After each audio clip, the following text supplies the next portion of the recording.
In this episode we sail south and finally out of Sulawesi's remote Bone Bay. On the way we encounter our biggest field of flotsam ever, spend a night off a Bau village, then anchor in Bau Bau's busy but super protected harbour. Here we're off to lodge our visa renewals at the immigration office before being invited to witness an eye-opening traditional Balinese Hindu funeral. Stick around, you'll be amazed. We're an Australian couple, Rob and Karen, who worked out before it was too late that life is for living. So we're off sailing the Ketch, our Dreamtime, exploring as many of Indonesia's 17,000 islands as we can. Next on our list is Sulawesi, the world's 11th largest island, remote and far from the usual sailing routes. Its coastline boasts golden sand beaches and hundreds of offshore islands for us to discover along with many diverse cultural groups. Come along on our journey as we make the most of every single day in Series 5, Dreamtime Sulawesi. When we anchor close to towns or villages and plan an early departure, we often don't need to set an alarm.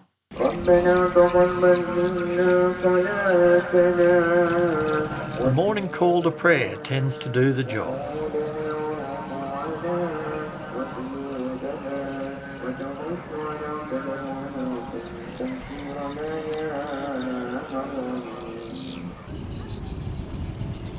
We're just going to go around here, go towards the jetty, say goodbye to all these lovely people that have been hanging out since dawn prayer this morning, and then we'll head on out. Terima kasih!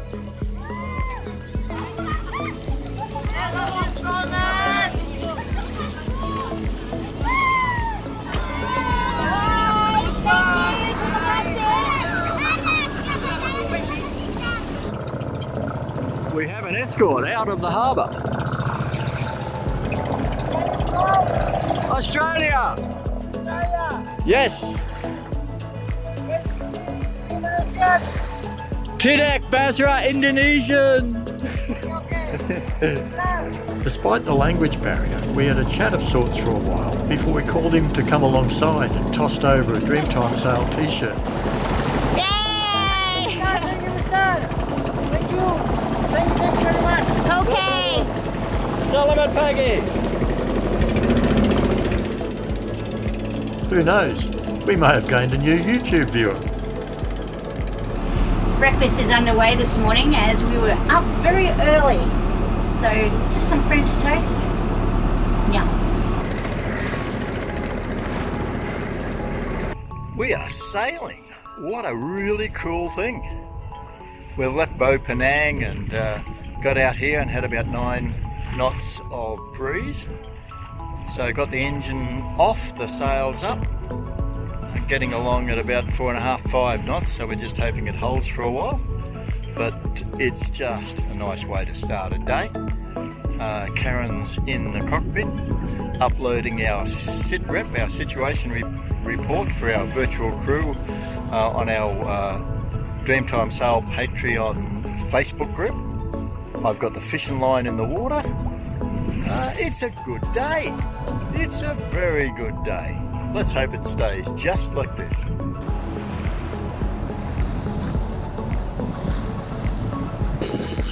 Rob has not given up the hope of catching a fish.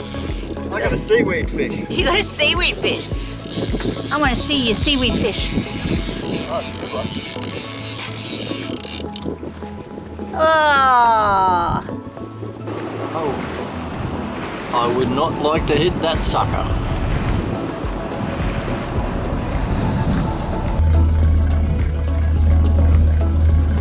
We're wrapped. We're wrapped. It's a wrap. It's a wrap. Yo, yo, yo. It's a wrap. We be done. Yanawa is back in bed because the wind has gone to sleep. Yeah. 2 hours down. 7 hours to go. Bloody hell.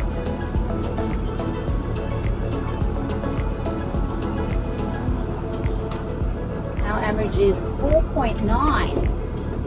Pick that up a bit. Yes, we do like to average 5.5 where we can, but we are punching a bit of current. Okay, main sheet is on the winch and declutched. So all is good. All is good. All is good. There is no waving sounds from here at night. Well, you would be. You'd be doing a lot of bonk, bonk, bonk. Which is what happens when ocean currents meet. The amount of rubbish that's in the water. We can't even use autopilot at the moment because of the amount of trees and logs. Karen is hand steering through it all. A little port, please. You look clear now.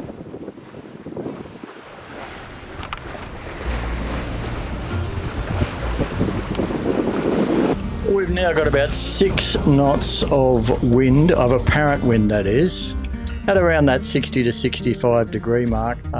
We're making some of that because we are still motoring, but just at low revs. So the perfect way to motor sail.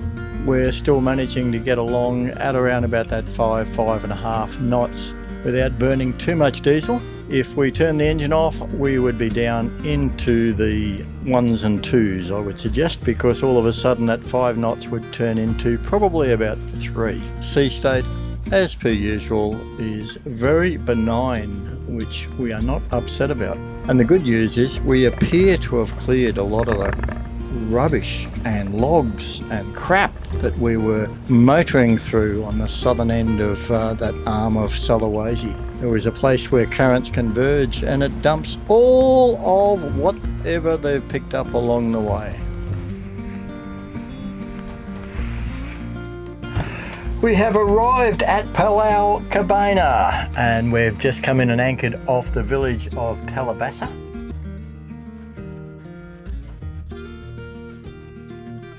We've dropped the anchor in 13 metres and it definitely appears like really good holding mud. So we're nice and secure. The passage today was 48.4 nautical miles. It took us 9 hours and 24 minutes. Of that, 8 hours and 24 minutes were under motor. This afternoon we were able to motor sail and pull the revs right back and get along quite nicely at over 5 knots, so it wasn't too bad for Sulawesi. We averaged 5.1 knots. We hit a screaming maximum speed of 7.9 at one point. It's only 10 to 4 in the afternoon, so even though it's overcast, we've got plenty of light. We're not going to do much here. We'll be off early in the morning and heading across to Bau Bau on the island of Buton. So this literally we are just using as an anchorage. The village does look like a nice little Bajo village, but to be honest, we're just going to kick back and relax on board, have some nice cool showers to freshen up, and probably enjoy a bintang on the bow later on. Well, we had planned to leave Talabasa around 7 AM this morning, but really heavy rain, thunder, lightning turned up at about 6 and continued through to about 7:30. So we're a little late, a bit over an hour late leaving our anchorage. We should still be into Bau Bau by 3, 4 o'clock. It was a nice anchorage and the place looks beautiful as the sky is clear. No surprise that there's no wind at the moment, so we're motoring along and we can still see there's a bit of rain out there ahead of us. It is moving away from us, so we don't expect to catch it, but not much sense putting sails up until we see what goes on and find some wind. It is a bit rolly this morning and we have no wind, but we have something to look forward to, our smoothie breakfast, which is full of great fruit and great energy for the day. So today we have pineapple, rock melon, dragon fruit, and yogurt, honey, ginger. What else did I throw into this one? Anyway, you can see all the recipes, a heap of them actually, of all the different smoothies I make on our galley blog. Check it out. we've got out of the bay and discovered we have currently around that 9 or 10 knots of wind. We have sails up. We're getting along quite nicely at around the 5 knot mark. So we're going to take full advantage of this wind while we have it, because the thing about up here in Sulawesi, you never know whether it's going to be for 20 minutes or all day. But when we can get it, we'll take it. Other than the number of fishermen and fish attracting devices we had to dodge, we had an uneventful sail across to Buton and into the very large, well-protected harbour at the city of Bau Bau. Well, 7 hours and 55 minutes down, and we're nearly there. A lot of traffic around that we have to watch. We're just moseying on in here. It's 4 knots. We've got a ferry coming through here. We've had to come around the back of another ferry that's actually got a pilot on board. Now there's a tug going to push his bottom, his stern in, which is all very interesting. And we're heading up further into the anchorage where we understand the floating dock is still there from when the rally was here. So we'll head up there and find the floating dock amongst everything. Looking forward to Bau Bau. When we were here we didn't see much of it. We did a quick flit of a day to do our visa, up to the fort and down to a beach to have lunch, and that was it. There's much more to see here, so yeah, we've got 5 days to wait for our visa, so we'll be filling it in.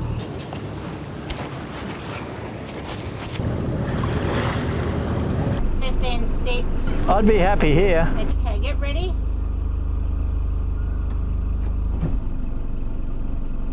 Okay.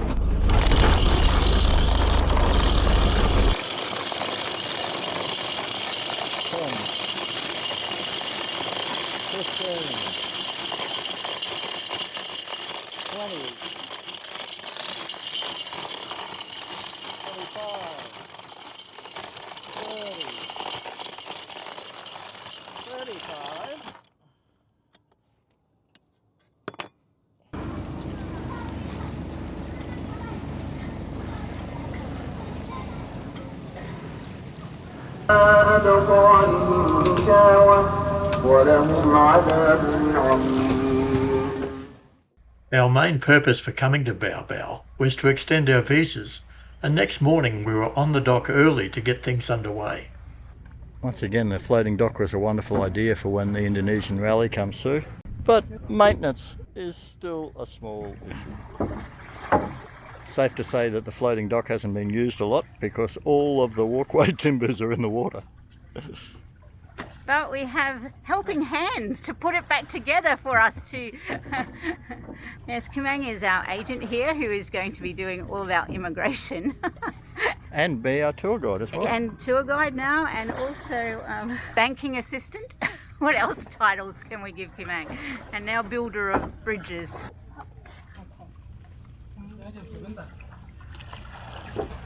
Once safely ashore, it was on to motor scooters as Khemang and his friend Isan chauffeured us to the immigration office, which for some unknown reason is located quite a few kilometres out of the city. No videoing in the government office, of course, but with our extensions lodged, we just had the small matter of waiting 5 days for processing. So it was back to the city. And after a short stop at Khemang's office, located within the old hilltop fortress to take in the views, Exceptional view. This is Khemang's office over here. we headed straight to the Western style shopping mall near our anchorage. Just been down the shopping mall, rotis, picked up a couple of chicken pastries and a couple of croissants. What are we 70,000 rupiah. That's about $7 Australian. Karen's found a washing machine for $109 Australian. It won't fit on the boat. For $109 we could put it on the stern, and when it stops working, throw it overboard. Next day we were up early and suitably dressed to attend a special event in Khemang's village. He is part of a vibrant Balinese community living in a valley not far outside Bau Bau. The area had been considered cursed by generations of the local Butonese population who refused to live there. So the government settled it with Balinese immigrants in 1978 to utilise the fertile land for rice growing. Government asked Balinese people to come here because Balinese people believe in three things: God, people, and nature. So, because of that thing, Balinese people can live until now. So your parents came here, correct? Yeah, my parents. Yes. Have you been back to Bali? Many times, but not for living. Not for living, no, but just to visit. Yeah. Of course, you would have family still back in Bali. Yeah. Now over 2,000 strong, the community has thrived while also retaining its Hindu religion and traditions. We had been invited to attend a Balinese cremation ceremony in the village, and after our amazing funeral experience in Tanah Toraja just a few weeks ago, gratefully accepted. In Balinese culture, death is seen not as an end, but as a sacred transition, a vital step in the eternal cycle of life. In stark contrast to the sombre view of death in other cultures, the Balinese celebrate the day of a loved one's cremation with a sense of pride and even joy, as they see it as a final step before the deceased return to God. It is celebrated merrily, as there should be no tears of sadness, as Balinese believe that it could hinder the spirit reaching their next life. Families spend months preparing elaborate offerings crafted from flowers, fruits, rice and symbolic figures. These offerings honour the ancestors and seek blessings for a smooth passage to the afterlife.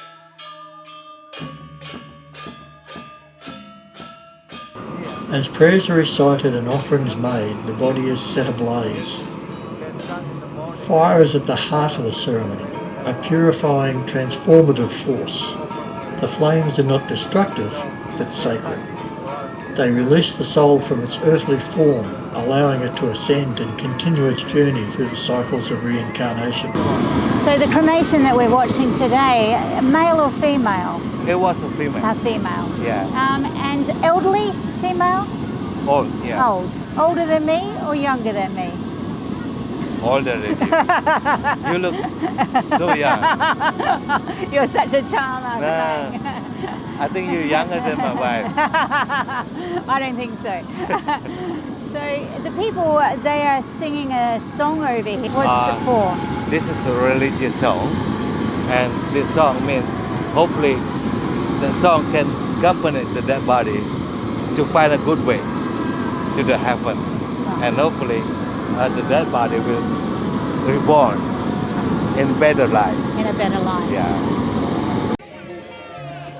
Once the fire has gone out, the family will collect bone fragments from the ashes. These will be arranged in the form of a body, then wrapped in a white cloth. All the while, the priest will ring a bell and chant a sacred mantra to send the soul on its way. Eventually, after much prayer, their symbolic remnants are returned to the sea, the vast eternal source of life. In this final act, the spirit is fully released, completing its passage through the sacred circle of existence. When the ocean is too far away, such as in this village, a stream will be entrusted with carrying the spirit of the loved one to the sea.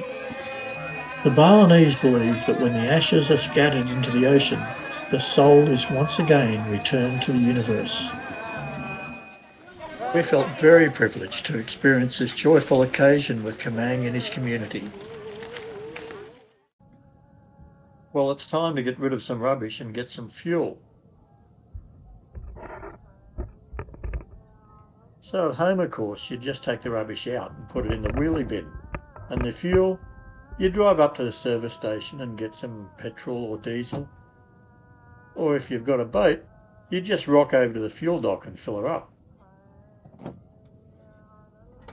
It's not so easy here in Indonesia.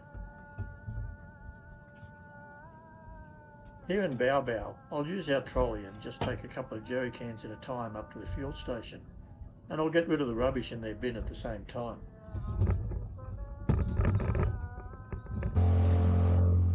We anchored down this part of Bau Bau because we knew it was close to the shopping plaza and fuel, but also we knew that there was a floating dock down here. We thought we'd be able to use it for getting on and off, but it's in a terrible state of repair.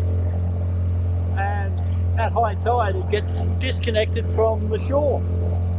You literally have to wade out through rocks and water to reach the floating dock part. Fortunately, we're pretty lucky in that our main man here in Bau Bau, Cremation, he's got a friend who has a waterfront property down here with a nice wall and set of stairs, and they're letting us access the shore from there, and it really does make life a lot easier, particularly when we're loading fuel, etc.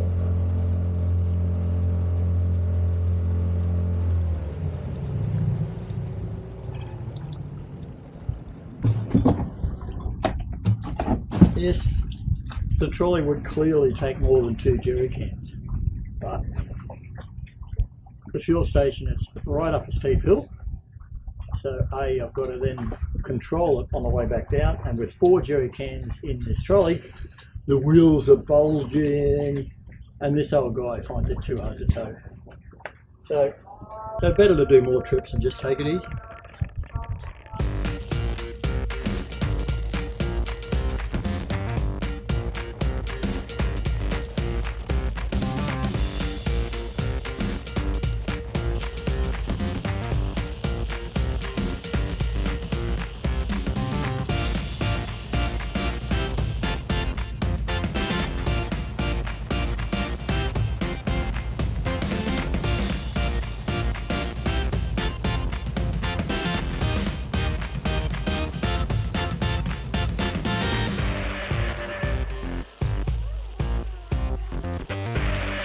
Footpaths aren't really footpaths in Indonesia. You normally have to walk along the edge of the road. So I always do go into the oncoming traffic, so nothing's sneaking up from behind. Well, not normally. Staying to the left is kind of an optional practice here in Indo.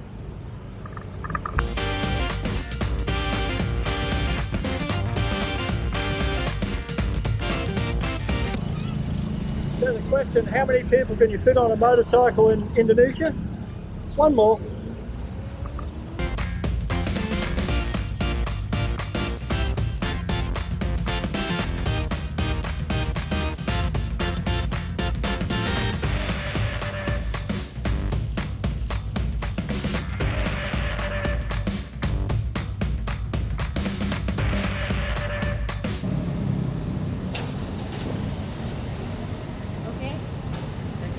Terima kasih.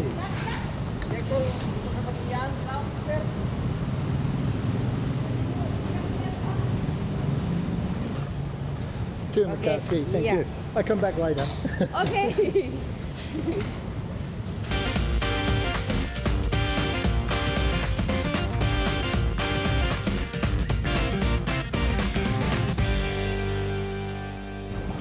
$40 litres down. About 100 to go. Well, that's it for this episode, but hang around until the end for some bloopers. Yeah, we don't always get it right. Next episode, we're heading north and spend a few days in our most spectacular anchorage yet. And it was all thanks to a tip from our friends Brendan and Sarah, who sailed through here on SV Excelsior. If you haven't subscribed yet, please click that button to see more of our crazy adventures. It and all those thumbs up and comments really help us along. Thank you all so much, and a huge special thank you to our Dreamtime Sail virtual crew members. You guys and girls keep the water sliding under our keel. Cheers!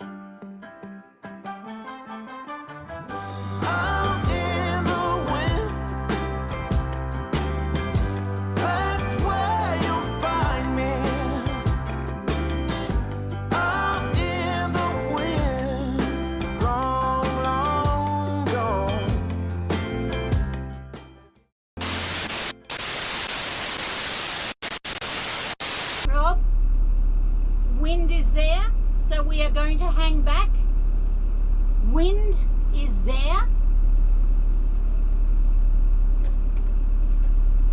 Wind is on our beam, so we will hang back to the shore. Hate not having our friggin' radios. Sorry?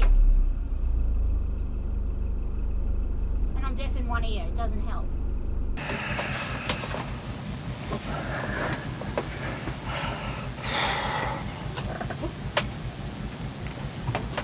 Got me all excited there. I thought we were back in Talabasa.